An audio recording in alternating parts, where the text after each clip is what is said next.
राम राम भाई साहब। राम राम जी। क्या चीज़ का ये लगा रखे हैं फिर? वेज बिरयानी। वेज बिरयानी का। और कितने कितने का मिल रहा है यहाँ? 30-50-60। 30-50-60। भाई साहब एक तो बात दिक्कत हो गया ना, मेरे घर में लड़ाई हो गया घरवाली से।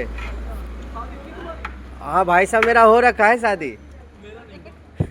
आपका नहीं हुआ है?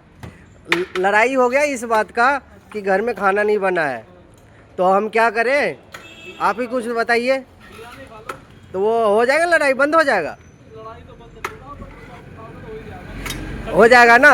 ऐसा बना दो कि वो बस लड़ाई ना हो, एकदम खुश हो जाए। हाँ एक बिरयानी खुद खा के लेके जाओ, खुश होगी। अच्छा, तो लगा दीजिए ना। लगा रहे हैं। कितने पहले वाले लगाए? पहले 30 वाला लगाइए, फिर हम आगे और बढ़ाएंगे। 30 वाले में खुश नहीं होगी, 50 वाले में खुश होगी। हाँ 50 वाले, तो 50 वाले लगा दीजिए आप एक।